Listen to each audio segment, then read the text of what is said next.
ചേച്ചി പറ്റിയ പതുക്കെ ഡ്രസ്സൊക്കെ അഴുക്കായല്ലോ. പതിയെ മുത്തശ്ശൻ കേൾക്കും.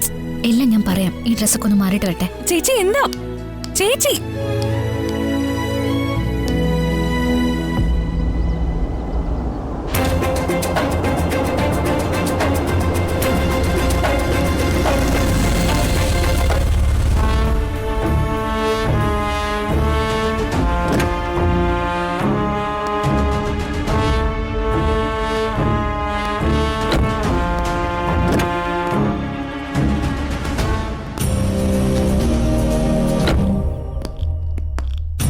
സാർ, ഞാൻ പറഞ്ഞ മാലിക്കിന്റെ തോട്ടത്തിലേക്ക് എത്താൻ കുറച്ചുകൂടെ പോണം. എന്താ സാർ ഇവിടെ വണ്ടി നിർത്തിയേ? നമുക്ക് അങ്ങോട്ട് തന്നെ പോവാം. അതിനു മുമ്പ് എനിക്ക് രവിയുടെ ഒരു സഹായം വേണം. സഹായമോ? എന്ത് സഹായം? പ്രോപ്പർട്ടിയുടെ കാര്യമാണെങ്കിൽ ഏത് തരത്തിലുള്ള വസ്തുവാണെങ്കിലും ഞാൻ അറേഞ്ച് ചെയ്ത് തരാം. അതൊക്കെ രണ്ടാമത്. എനിക്ക് ആദ്യം അറിയേണ്ടത് ഗോപികയെക്കുറിച്ചാണ്. നിങ്ങൾ തമ്മിലുള്ള റിലേഷനെ കുറിച്ച് എനിക്കറിയണം. എന്തു പറ്റി സാർ? അവൾ കൂടുതൽ കമ്മീഷൻ വല്ല ആവശ്യപ്പെട്ടോ? ഗോപിക അങ്ങനെ ചെയ്യുന്നതല്ലോ. പിന്നെ ഞങ്ങൾ തമ്മിലുള്ള ഒരു റിലേഷൻ, ഞങ്ങൾ ഒരു സ്ഥാപനത്തിൽ ജോലി ചെയ്യുന്നവരല്ലേ. ഞങ്ങൾ തമ്മിൽ നല്ല സുഹൃത്തുക്കളാ. നല്ല സുഹൃത്തുക്കളെന്ന് പറഞ്ഞാൽ അന്ന് റെസ്റ്റോറൻറ്റിൽ വെച്ച് രവിയും ഒരു ഫ്രണ്ടും കൂടി സംസാരിക്കുന്നത് ഞാൻ കേട്ടു. അതുകൊണ്ട് കള്ളം പറഞ്ഞ് രക്ഷപ്പെടാമെന്ന് വിചാരിക്കണ്ട. അല്ല സാർ, അത് ആ റെസ്റ്റോറൻറ്റിൽ അപ്പോൾ സാറുണ്ടായിരുന്നെന്നാണോ? ഞാൻ കണ്ടില്ലല്ലോ. പിന്നെ നമ്മൾ ആണുങ്ങളല്ലേ സാർ. സുന്ദരിയായ ഒരു പെണ്ണായിട്ട് റിലേഷൻ ഉണ്ടെന്ന് പറയുമ്പോൾ അതൊരു മതിപ്പല്ലേ സാർ. അതുകൊണ്ട് ഞാൻ വെറുതെ ഒഴിഞ്ഞു മാറിയൊന്നും വേണ്ട. നിങ്ങൾ സംസാരിച്ചത് മുഴുവനും ഞാൻ കേട്ടു. എനിക്ക് അവളുടെ കാര്യത്തിൽ അന്നേ ചില സംശയങ്ങൾ തോന്നിയതാണ്. രവി എന്ത് തന്നെ ആയാലും തുറന്നു പറഞ്ഞോളൂ.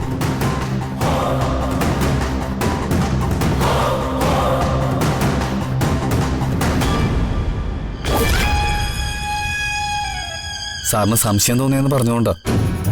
സത്യം പറയാലോ സാർ, ഞാനും ഗോപികയും തമ്മിൽ നല്ല റിലേഷൻഷിപ്പിലാണ് ഈ അടുത്ത കാലം വരെ.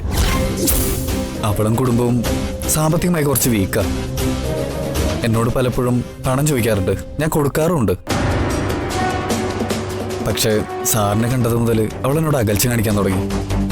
ഒരു ബെറ്റർ ഓപ്ഷനായി സാറിന് അവൾക്ക് തോന്നിക്കാണും. സാർ ഒരു കോടീശ്വരനാണ്. അതറിയുമ്പോൾ ഏത് പെണ്ണിനാണ് സാർ അട്രാക്ഷൻ തോന്നാത്തത്? ഞാൻ വെറൊരു മാസശമ്പളക്കാരനല്ലേ. സാറാണെങ്കിലോ? അന്ന് റെസ്റ്റോറൻറ്റിൽ വെച്ച് നിങ്ങൾ ഭാര്യ ഭർത്താക്കന്മാരെ പോലെയാ കഴിഞ്ഞുകൊണ്ടിരുന്നതെന്ന് പറഞ്ഞു. അത് സത്യമാണെന്ന് എനിക്കറിയേണ്ടത്. അവൾ അത്തരത്തിലുള്ളൊരു പെണ്ണാണെങ്കിൽ ഒന്ന് കരുതിയിരിക്കണമല്ലോ. എന്തായാലും തുറന്നു പറഞ്ഞോളൂ. സാർ, എങ്ങനെയാ സാർ ഇത്തരം കാര്യങ്ങൾ മറ്റൊരാളോട് പറയുന്നത്? പ്രത്യേകിച്ചും അവിവാഹിതയായ ഒരു പെൺകുട്ടിയെക്കുറിച്ച് വേണ്ടാത്തത് പറഞ്ഞുണ്ടാക്കിയെന്ന ആരോപണം വന്നാ? നിങ്ങൾ എന്ത് പറഞ്ഞാലും അത് രഹസ്യമായിരിക്കും. സത്യം. നിങ്ങൾക്കതുകൊണ്ട് ഒരു ദോഷം ഉണ്ടാവില്ല. സാറിങ്ങനെ ഉറപ്പ് പറയുമ്പോൾ ഞാൻ പിന്നെ... സാറേ, അവളുടെ പിൻഭാഗത്തായിട്ട് ഒരു കറുത്ത് തടിച്ച 4 രൂപ വട്ടത്തിലൊരു മറുകുണ്ട്. മറുകോ? മുതുകിൽ മാത്രമല്ല സാർ, മറ്റ് പലയിടത്തും മറുകുകളുണ്ട്. അതൊക്കെ പറഞ്ഞാ ഞാനത്ര മാന്യതയില്ലാത്തവനല്ല സാർ. ഞാൻ സാറ് ചോദിച്ചുകൊണ്ട് മാത്രം പറഞ്ഞതാ. സാറിനെ പോലൊരു മാന്യനായ ഒരാൾ അവളുടെ കുരുക്കിൽ പെടണ്ടെന്ന് കരുതി. പിന്നെ ഇപ്പോഴത്തെ കാലത്ത് ഇതൊന്നൊരു കുറ്റോ കുറവായിട്ട് കാണേണ്ട കാര്യമില്ല സാർ.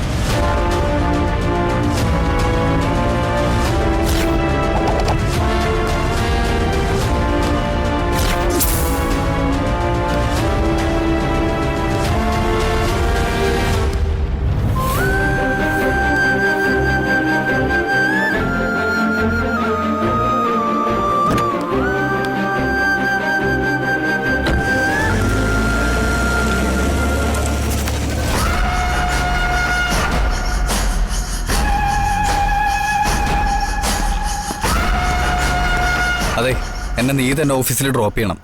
നിനക്ക് വേണ്ടി ഞാൻ ഈ തറപ്പണി കാണിച്ചത്. അതിന് നീ നുണയൊന്നും പറഞ്ഞില്ലല്ലോ. അവൾക്ക് പിന്നിലൊരു കറുത്ത മാർഗുണ്ട്. അതുകൊണ്ടല്ലേ ഞാനങ്ങനെ പറഞ്ഞ്.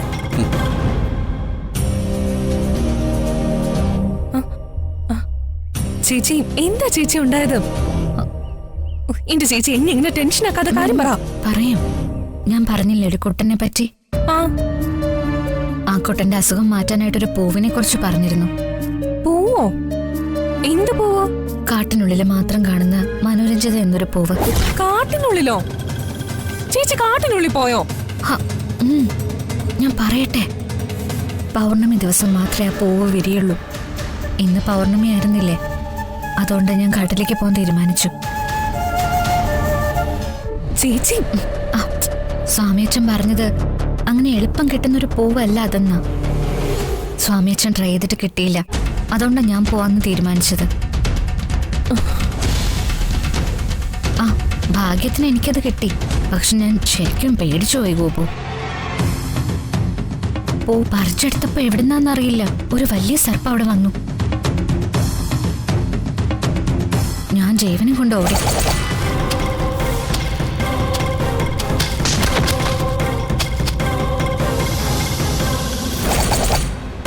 ഒരു വിധത്തിൽ ആ കാട്ടിന്ന് പുറത്തിറങ്ങിയപ്പോ ആ സർപ്പത്തെയും കാണുന്നില്ല. ഓട്ടത്തിനിടയിൽ വീണപ്പോഴാ ആ അഴുക്ക് പറ്റിയത്. എന്താ ചേച്ചി ഇത്? മുന്നും പിന്നും ചിന്തിക്കാതെ ഇങ്ങനെ തുടങ്ങിയാൽ എങ്ങനെയാ? മോളെ പതുക്കെ, ഒച്ച വെച്ച് മുത്തശ്ശനെ അറിയിക്കല്ലേ. ഇനി ഉണ്ടാവില്ല, പോരെ? മുത്തശ്ശനെല്ലാം അറിഞ്ഞു. ഒരു കാര്യം ഞാൻ തുറന്നു പറയാം. നീ ആ വൈദ്യമഠത്തിൽ പോകുന്നതിനോട് എനിക്ക് യോജിപ്പില്ല. ആ സ്വാമിയച്ഛൻ തന്നെ പുകഴ്ത്തി ഓരോ അപകടമുള്ള ജോലിക്ക് പറഞ്ഞയക്കുക. നിനക്കെന്തെങ്കിലും സംഭവിച്ചു പോയാൽ വേറെ ആർക്കും നഷ്ടമില്ല, ഞങ്ങൾക്കാ നഷ്ടം. അതുകൊണ്ട് ഇനി മുതൽ നീ അവിടെ പോകണ്ട. മുത്തശ്ശ, അങ്ങനെ പറയരുത്. മനസ്സിൽ എന്തെങ്കിലും വിഷമം വരുമ്പോ വൈദ്യമഠത്തിൽ പോയി അവരോടൊക്കെ ഒന്ന് മിങ്കിൾ ചെയ്യുമ്പോഴാ എനിക്കൊരാശ്വാസം തോന്നുന്നത്. അതുകൊണ്ട് എന്നെ തടയില്ലേ മുത്തശ്ശ.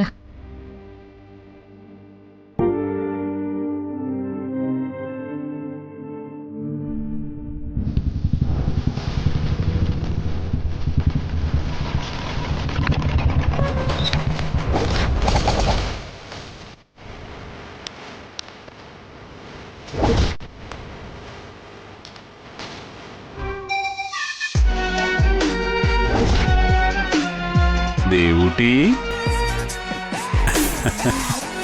താനുമായിട്ടും ഒരു ബന്ധത്തിനില്ല നിന്റെ ചേച്ചി തുറന്നു പറഞ്ഞല്ലേ.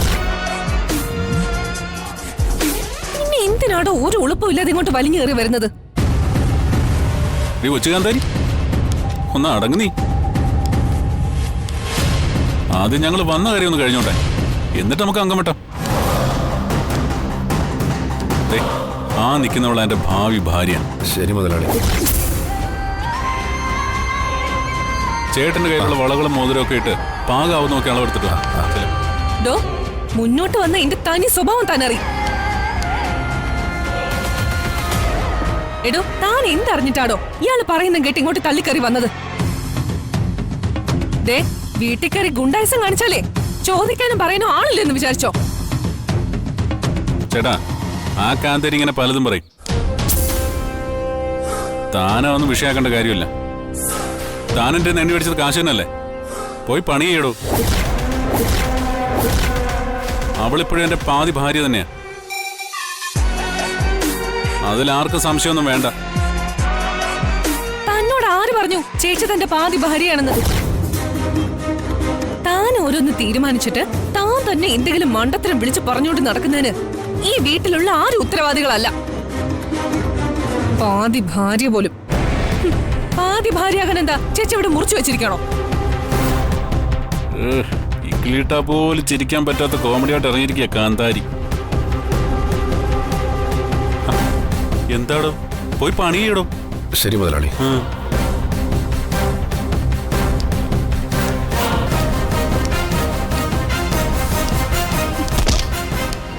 അയ്യോ, റെഡി, നീ ഓവറാവല്ലേ? ഒരു പെണ്ണിനെ ഉപദ്രവിച്ച എന്താ കേസ് എന്നറിയാലോ? ജാമ്യം പോലും കിട്ടാത്ത കേസിൽ തന്നെ പിടിച്ചകത്തിടിക്കും ഞാൻ. ഒരു പെണ്ണ് വിചാരിച്ചാലേ എന്ത് നടക്കും? രണ്ടും കൽപ്പിച്ച് തന്നാ ഞാൻ. ഇനി ഇവിടെ കിടന്ന് എന്തെങ്കിലും വളവളാന്ന് സംസാരിച്ചാ ഞാനേ എന്റെ ഡ്രസ്സൊക്കെ അങ്ങ് വലിച്ചു കീറും. എന്നിട്ട് സ്റ്റേഷനിൽ പോയി കംപ്ലൈന്റ് ചെയ്യും എന്നെ പീഡിപ്പിക്കാൻ ശ്രമിച്ചെന്ന്.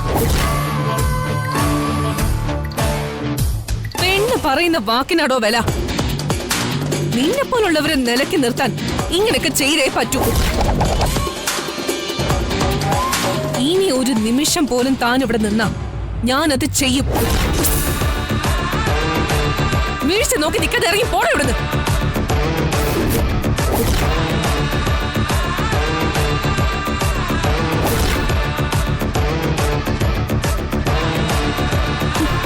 ചേച്ചി വാ, മുത്തശ്ശമ്മ വാ.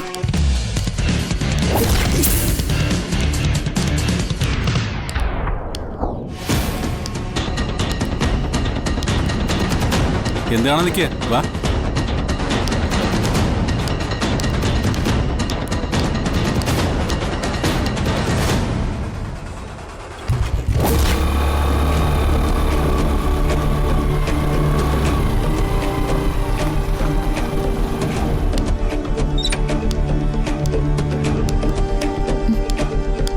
മോളെ ഏ? ഇത് വേണോ മോളെ? ആ ഭദ്രനൊക്കെ പോലീസുകാരായിട്ട് വലിയ ബന്ധമുള്ളവരാ. പ്രശ്നങ്ങൾ കൂടുതൽ വഷളാവുള്ളൂ. ചേച്ചി ഇങ്ങോട്ടൊന്ന് വരുന്നുണ്ടോ?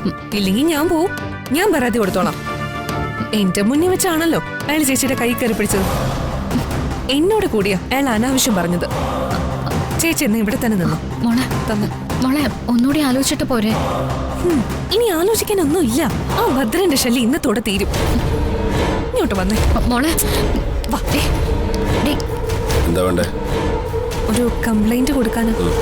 SI സാറ് അകത്തുണ്ടോ? SI സാർ അകത്തുണ്ട്. ആ ചേച്ചി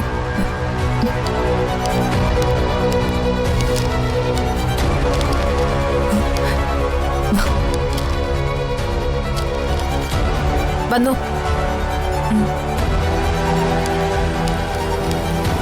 ഇരിക്കൂ.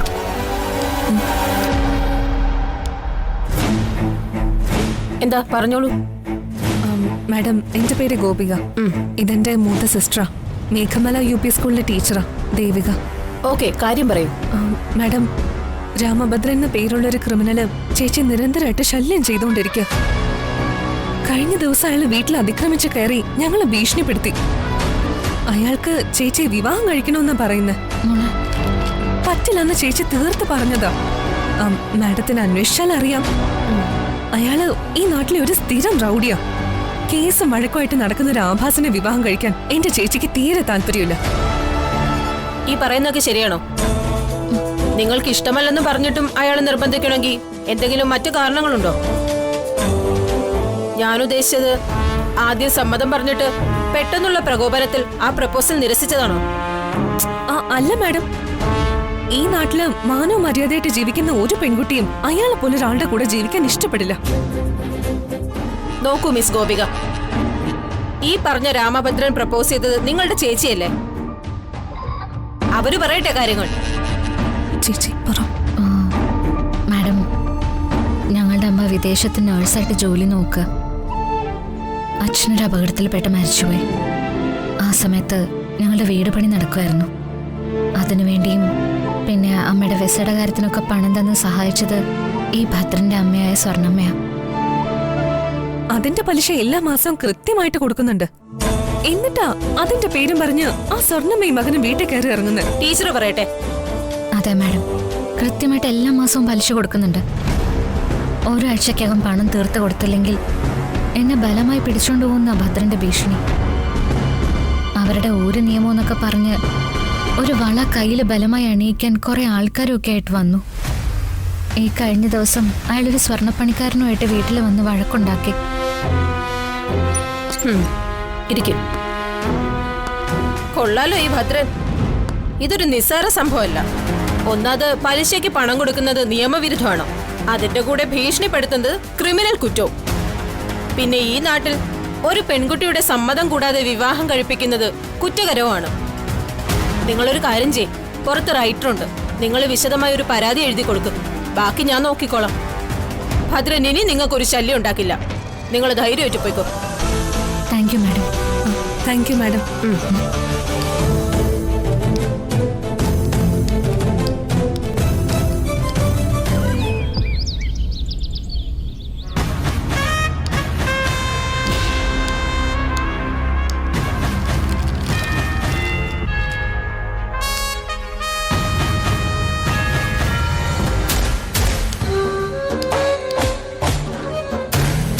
ഭദ്ര നിക്കവിടെ.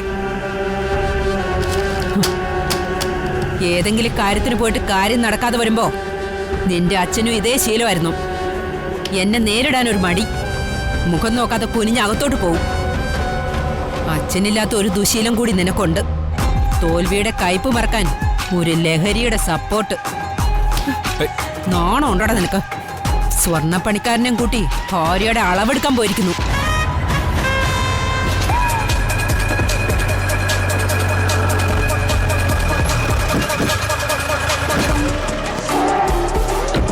ഇറങ്ങി വരൂ. കൊള്ളാടാ, തല്ലുണ്ടാക്കി പോലീസ് സ്റ്റേഷനിൽ കയറി കാക്കിയിട്ട നായ്ക്കളെ തെറി വിളിച്ചു. ഒരുത്തനെ കുത്തി മറ്റവനെ വെട്ടി എന്നൊക്കെ നിന്നെക്കുറിച്ച് ഓരോരുത്തർ പറയുമ്പോ ഭദ്രന്റെ അമ്മ എന്ന നിലയിൽ ഞാൻ അഹങ്കരിച്ചിരുന്നു. എന്നിട്ടൊരു പീറ പെണ്ണിന്റെ മുമ്പില് അടിയറവ് പറഞ്ഞു വന്നിരിക്കുന്നു. അമ്മ അങ്ങനൊന്നും അല്ലമ്മേ കാര്യങ്ങൾ ഞാൻ പറയാം. വിവാഹപ്രായമായ 3 പെൺകുട്ടികളുള്ള വീട്ടിൽ അതിക്രമിച്ച് കയറിയതും പോരാ, നിനക്ക് പെണ്ണുങ്ങളെ അളവെടുക്കണം അല്ലേടാ? നിങ്ങളാരാ എന്തിനാ അനുവാദം ചോദിക്കാതെ വീടിനകത്ത് കയറിയത്? സ്വർണം മേടത്തിന് അറിയിപ്പൊന്നും കിട്ടിയില്ലായിരുന്നോ? നിങ്ങളുടെ താളത്തിനൊത്ത് തുള്ളിയിരുന്ന തങ്കച്ചൻ സാറേ സ്ഥലം മാറിപ്പോയി. പുതിയ ഓഫീസറാണ് ഞാൻ, അന്ന മരിയ. ഈ സ്റ്റേഷൻ പരിധിയിൽ നിങ്ങളുടെ ഒരു തോന്നിയാസം ഇനി നടക്കില്ല, നടത്തിക്കില്ല ഞാൻ. ദേവികയുടെയും ഗോപികയുടെയും റിട്ടേൺ പരാതി പോലീസ് സ്റ്റേഷനിൽ കിട്ടിയിട്ടുണ്ട്. സാറേ, ഈ സിനിമ സ്റ്റൈൽ വരട്ടൊന്നും ഭദ്രനോട് വേണ്ട. അവളുമാരും വല്ല പരാതിയോ നക്കാപ്പിച്ചോ തന്നിട്ടുണ്ടെങ്കിൽ അതിന്റെ 10 ഇരട്ടി കാശ് സ്റ്റേഷനിലെത്തും. ഇനിയിപ്പോ അതല്ല, സാറിന്റെ മുകളിൽ നിന്നുള്ള വലിയ ഓഫീസർമാരുടെ വിളിയെത്തുമെങ്കിൽ അതും ചെയ്യാം. ഏതായാലും ഒരു ചീള് പരാതി പേപ്പറിന്റെ പേരിൽ ഈ ഭദ്രൻ സ്റ്റേഷനിലേക്ക് വരില്ല. നിന്നെ ക്ഷണിക്കാനും ആനയിക്കാനും ഒന്നും അല്ല ഞങ്ങൾ വന്നത്, അറസ്റ്റ് ചെയ്തോണ്ട് പോവാനാ.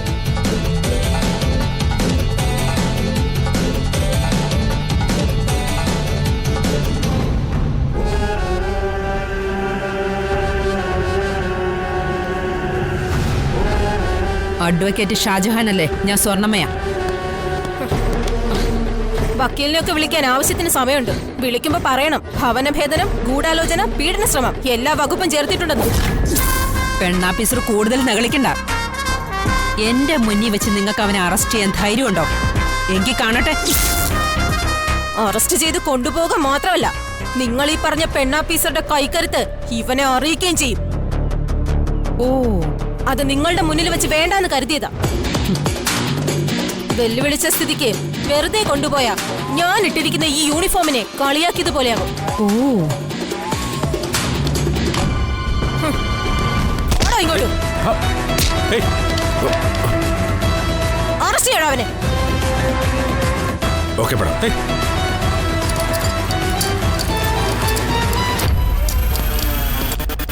എന്താ തടയുന്നില്ലേ?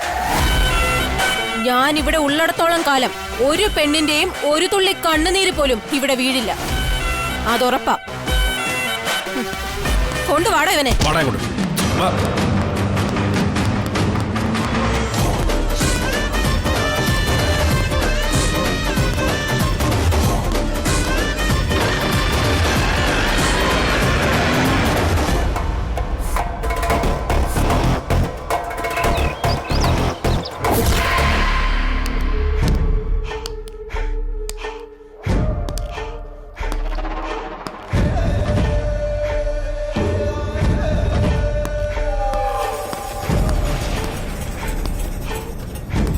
അഡ്വക്കേറ്റ് ഷാജഹാൻ, സ്റ്റേഷൻ ജാമ്യത്തിൽ വിട്ടയക്കേണ്ട പ്രതിയല്ല രാമഭദ്രൻ.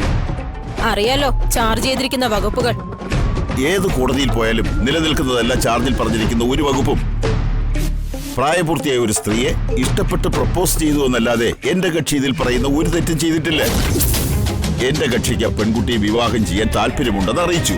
അതെങ്ങനെ ഒരു തെറ്റാവും? പിന്നെ പരാതിയിൽ പറയുന്ന സാമ്പത്തിക ഇടപാടുകൾ ഈ വിവാഹ നിർദ്ദേശവുമായി ബന്ധപ്പെടുത്തേണ്ട ഒരു കാര്യവുമില്ല. അങ്ങനെയാണെങ്കിൽ ഈ നാട്ടിൽ ഒരു വിവാഹവും നടക്കില്ലല്ലോ. പിന്നെ അതിക്രമിച്ചു കടന്നു, ഭവനഭേദനം, ഇതൊക്കെ വെറും മാനിപ്പുലേറ്റഡ് സ്റ്റോറിയല്ലേ? അല്ല വക്കീലെ, ഇവളുമാരി പരാതി കൊടുത്തത് എന്തിനാണെന്ന് എനിക്ക് മനസ്സിലാവുന്നില്ല. ഇപ്പൊ ഇവൾക്ക് എന്താ ഇങ്ങനെ ഒരു മനമാറ്റം? പലപ്പോഴായിട്ട് എന്റെ മകനുമായിട്ടുള്ള വിവാഹത്തിന് പരിപൂർണ സമ്മതമാണെന്ന് അവൾ പറഞ്ഞിട്ടുള്ളതാ. ഇവരുടെ അമ്മ സ്ഥലത്തിൽ നിന്ന് മേഡത്തിന് അറിയത്തില്ലേ? അമ്മയുടെ സ്ഥാനത്ത് നിന്ന് ഇവരുടെ വിവാഹം നടത്തി തരാന്ന് ഉറപ്പ് തന്ന ഇവരുടെ അച്ഛന്റെ സഹോദരി സുലോചന. ആ പേരിലേ സുലോചന എന്റെ കയ്യിൽ നിന്ന് സഹായം ഒരുപാട് സ്വീകരിച്ചിട്ടുണ്ട്. പരാതിയിൽ മെൻഷൻ ചെയ്തിരിക്കുന്ന സാമ്പത്തിക ഇടപാടുകൾ പോലും അച്ഛൻ മരണപ്പെട്ട ആ കുട്ടിയോടുള്ള സഹാനുഭൂതി കൊണ്ട് ചെയ്തതാണ്. സ്വർണ്ണമ്മ മേഡം ഈ നാട്ടിലെ പലർക്കും സാമ്പത്തിക സഹായം ചെയ്തിട്ടുള്ളവരാണെന്ന് ഈ നാട്ടിലെ ആർക്കാണ് അറിയാത്തത്? കൊള്ള പലിശ വാങ്ങി പണം കൊടുക്കുന്നത് എങ്ങനെ സഹായവും വക്കീലേ? അക്കാര്യൊന്നും ഇങ്ങോട്ട് വിളമ്പണ്ട. തൽക്കാലം ഇത്തവണ സ്റ്റേഷൻ ജാമ്യത്തിൽ വിടാം. ജാമ്യം കിട്ടിയെന്ന് കരുതി നേകളിക്കൊന്നും വേണ്ട.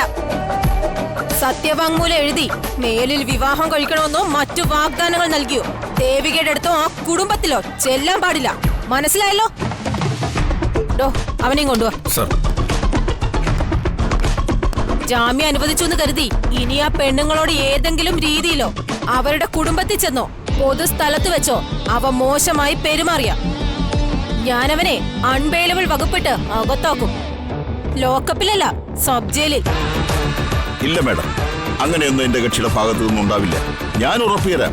വക്കീലിനോടല്ല പറഞ്ഞത്, അവന്റെ അമ്മയെന്ന് പറയുന്ന ഈ മൊബൈൽ ജ്വല്ലറിയോടാ. അവനെ മര്യാദയ്ക്ക് അടക്കി നിർത്തിയാ നിങ്ങൾക്ക് കൊള്ളാം. അല്ലെങ്കിൽ തന്നെ എനിക്ക് പ്രത്യേകിച്ച് കംപ്ലൈന്റ് ഒന്നും ആരും ഫയൽ ചെയ്യണ്ട. എന്റെ സ്റ്റേഷൻ പരിധിയിലെ ഒരു ക്രിമിനലിനെ നിലയ്ക്ക് നിർത്താൻ എനിക്ക് ആരുടെ ഉത്തരവ് വേണ്ട. കേട്ടല്ലോ?